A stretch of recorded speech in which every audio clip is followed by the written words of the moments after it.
Hello, friends. Please take a moment to fill out our listener survey. It's anonymous, and we use this data to get to know you and your interests. It also gives you a chance to tell us how we might make Sleep Tight Relax better for you. You can find the survey at sleeptightrelax.com/survey or follow the link in our show notes. Filling out the survey only takes a few minutes, and your feedback will help us improve our podcast and help us find new sponsors who interest you. As a way of saying thank you, you will be entered to win a $500 gift card.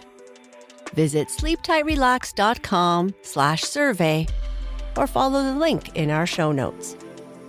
Thank you for your support.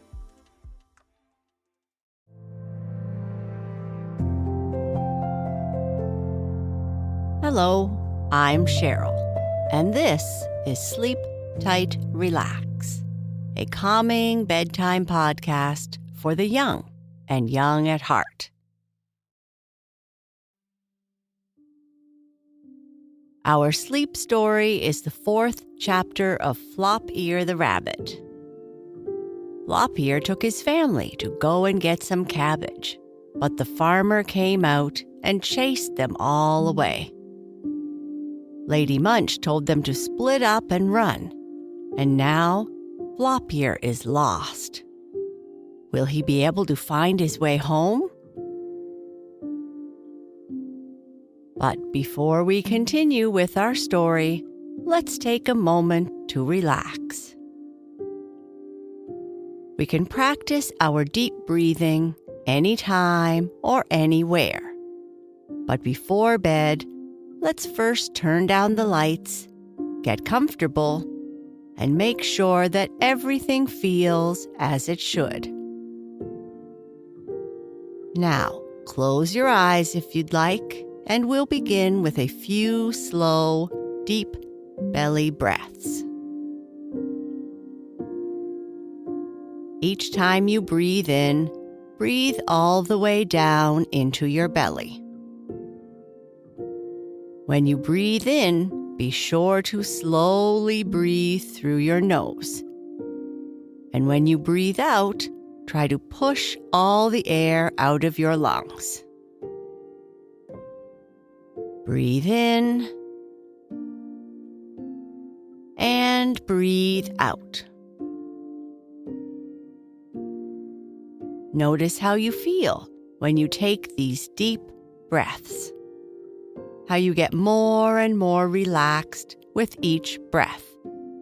How the weight of your body sinks into the bed. Breathe in and breathe out. Throughout this time of relaxation and our story, thoughts of the day or the day to come may enter your mind. That's okay and normal. When they come, just try to return your attention to your breathing, to the story, and music. Breathe in and breathe out. Perfect. Let's continue with Flop-Ear, the Funny Rabbit, Chapter 4.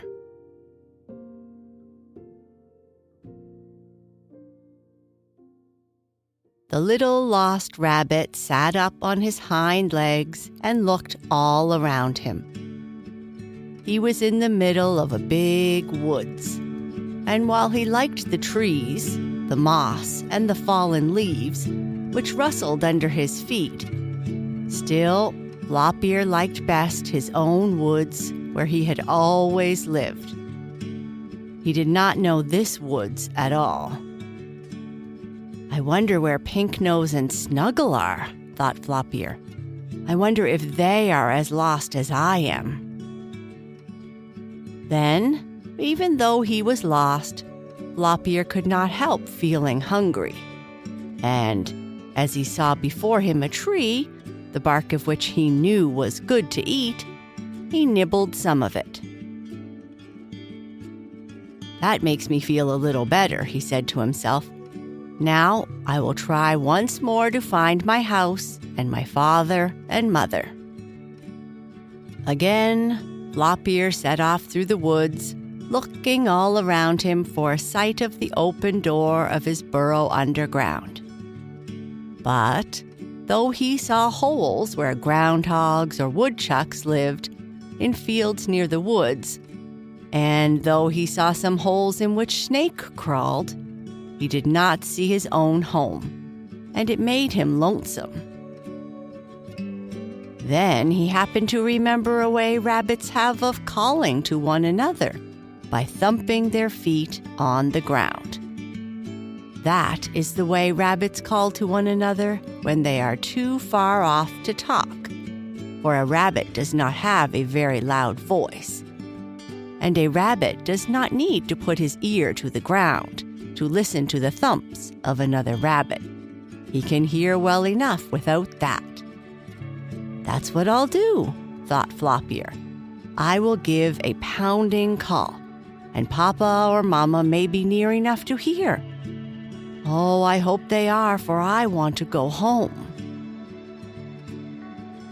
Flop-Ear raised himself on his hind feet, and then he thumped with his front feet 2 or 3 times, making a sound like a little drum. Then Flop-Ear listened.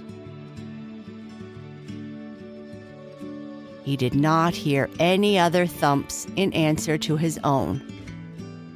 "Well, I'll go a little way and try once more," he said to himself. "Maybe they will hear this time." Once more, Flop-Ear thumped on the ground, but though he listened very carefully, all he could hear was the wind blowing through the trees and the dried leaves rustling as he scampered through them. "Oh dear," thought poor Flop-Ear, "I don't know what to do.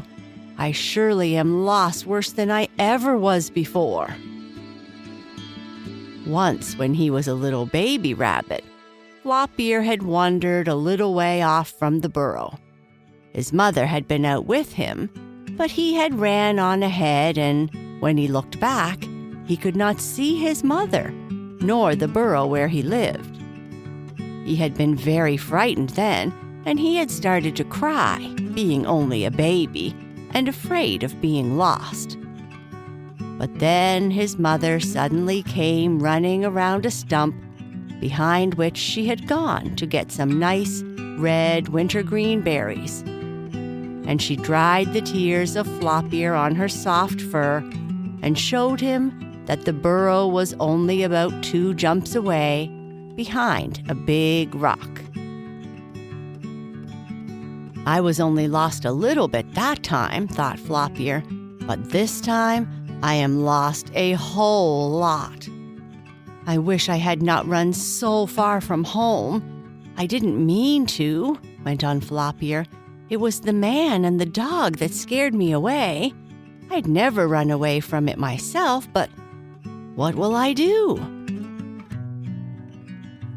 Flop-Ear was tired from running so much and from thumping on the ground. So, when he found a place where some soft moss grew near a tree, he lay down to rest. And all the while, he wondered how he was ever going to get home again. Then, up in the tree over his head, Flop-Ear heard a bird singing. And as he could speak bird language as well as animal talk, Flop-Ear asked, "Little bird, do you know where my home is? I am lost." "Chirp, chirp," answered the little bird. "No, I am sorry to say I do not know where your home is. But if you like, you may come and live in my house." "And where is your house?" asked Flop-Ear, thinking he might stay there overnight, as it was now getting rather dark.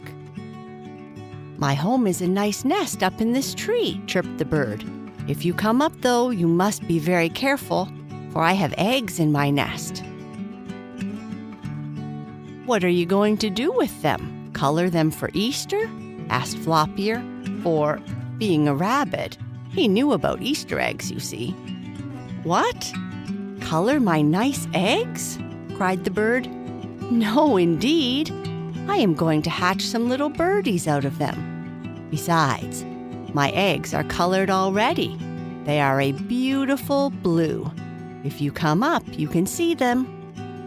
"If your eggs are blue, then you must be a robin," said Floppier. "I am," was the answer.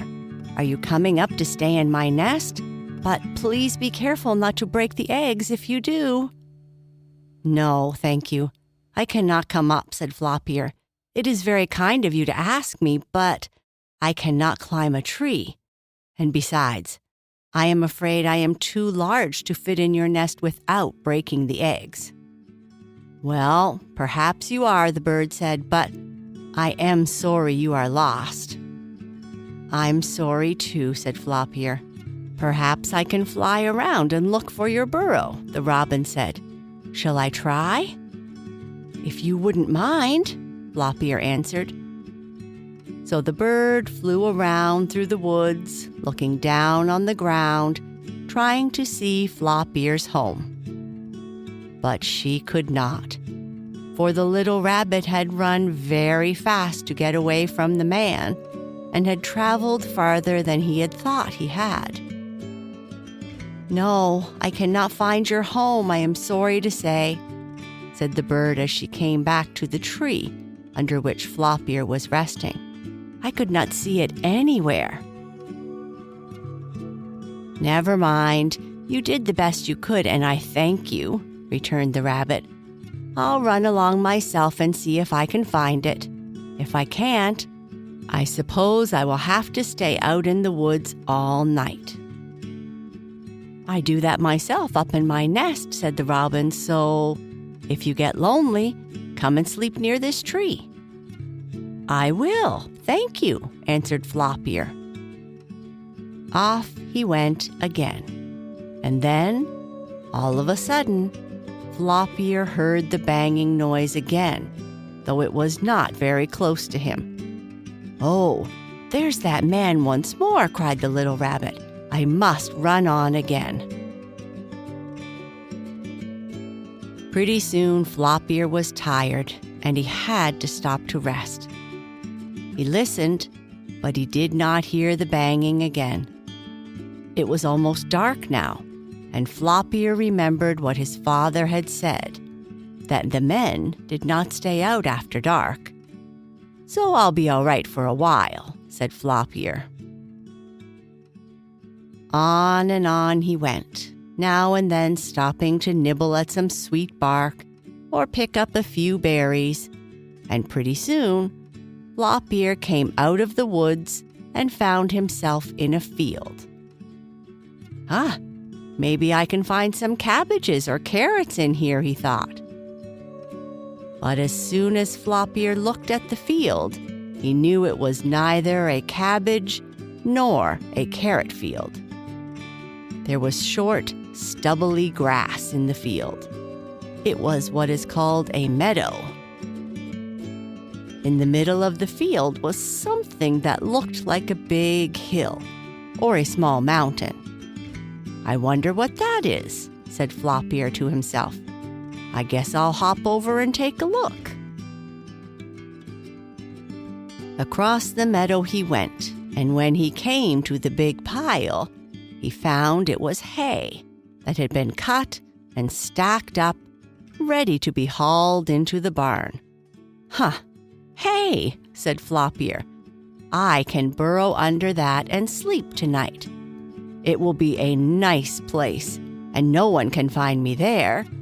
I can also eat some of the hay." Hay is grass, dried, you know, and rabbits like to nibble a little of that. So Floppier crawled under the stack of hay and, after eating a little, he felt sleepy. His eyes closed. Floppier woke up in the morning feeling hungry. All he had to do was to reach out and eat part of his hay bed in which he had slept. I think that was rather funny. It isn't everyone who can get a breakfast as easily as that. How would you like to reach out in the morning when you wake up and eat part of the pillowcase, a bit of the sheet, and perhaps nibble off one of the flowers on the quilt? I guess it would not taste as good as your breakfast, would it? No, indeed. But a rabbit is different. They like hay, and they can sleep in it as well as eat it. So Floppier had no trouble getting his breakfast. And he knew that in the woods and fields all around him grew many other things he could eat. So, even though I am lost, I will not go hungry, thought Floppier. But still, I don't want to be lost. I want to find my home, my mother, my father, and Snuggle and Pinknose. I want to see my grandma, Lady Munch, too. Oh, how I wish that man had never come to our woods. But there was no use wishing that now. Floppier was far away from home, and he must do the best he could, either to find his way back to it or to look for a new home. It is summer now, thought the little rabbit, and it will be all right to sleep out in the fields or woods without going down into the underground burrow. But if I do not find my home before cold weather comes, I will have to dig a new one for myself. I wonder if I have forgotten how to dig. I guess I'll go out and try it now. Out from the warm little nest he had made for himself in the hay came Floppier. He found a soft place in the field and began to dig in the dirt, pawing it under him in a pile by scratching with his front paws, almost as your dog does when he feels like digging. I haven't forgotten my digging lessons, said Floppier, so I will be all right when winter comes. But it is a long way off yet. Now, to try again to find my home. He had just left the spot where he had dug the little hole in the meadow when, all at once, he heard a dog barking. Oh, I wonder if that is Dawn or another dog, thought Floppier. He looked quickly over his shoulder and he saw a dog running toward him. It wasn't Dawn. It was a strange dog. "Get out of this field," barked the dog. "Run away or I'll chase you." He spoke very crossly. My, you are not as nice and polite as Dawn was when he let me get the cabbage, thought Floppier as he bounded away. I am not hurting your field. I only dug a little hole in it and ate some hay, and there is a whole mountain of it left. Floppier did not stop to say this to the barking dog, but spoke as he ran on, for the dog was coming after him. "Woof, woof," barked the dog. "I'll catch you, Rabbit." "Oh, no, you won't," answered Floppier. "You can't catch me." Rabbits can run and hop very fast, you know, but of course Floppier was only a little fellow, not fully grown, and the dog was a big one. So the rabbit, looking back, saw that the dog was getting nearer and nearer. "I must trick him," said Floppier to himself. "I must run in the woods where he cannot see me. Then he can only follow me by smelling. And when I get a chance, I'll cross some water, and then the dog can't even smell my steps." Pretty soon, Floppier came to the woods. In among the bushes he jumped, and now he was hidden from the dog. "Oh, but I can still get you," barked the dog. "I'll smell you out with my sharp nose." "No, you won't," thought Floppier, for he did not want to talk to the dog now, or the angry animal might find the little white rabbit. On ran Floppier as fast as he could go. The dogs still came after him, for every time Floppier's feet touched the ground, they left a smell there which the dog could follow. But pretty soon, Floppier came to a brook running through the woods. "Now, here's where I trick that dog," thought the rabbit. So Floppier went close to the edge of the water, jumped in where it was not very deep, and waded downstream, going as fast as he could, splashing drops all over. But he did not mind that, as the day was warm. Besides, it was better to be wet than to have a dog catch him. After going down the brook quite a distance, Floppier went all the way across it to the other side, and then he felt that he need not hurry so. "The dog cannot smell me where I am now," he said to himself, and this was true. Barking and growling, the dog came to the edge of the brook where Floppier had waded into the water, but the rabbit was out of sight. Then the dog had to stop a minute. "Now, which way did that rabbit go?" he asked himself. For you see, the smell of the rabbit's feet will not stay on the water. That was where the dog was puzzled. "I guess the rabbit jumped across the brook and is in the woods on the other side," said the dog. "I'll go over there myself." So across the water went the dog. But when he got on the other side, he could neither see Floppier nor smell where he was.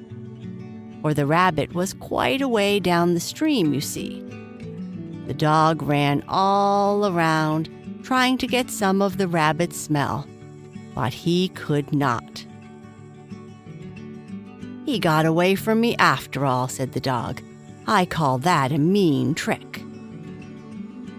But for Floppier, it was a good trick. He did not want to be caught by any dog. So Floppier got himself out of one danger. And that is the end of our story for tonight. I can't wait to see what Floppier does next. Good night. Sleep tight.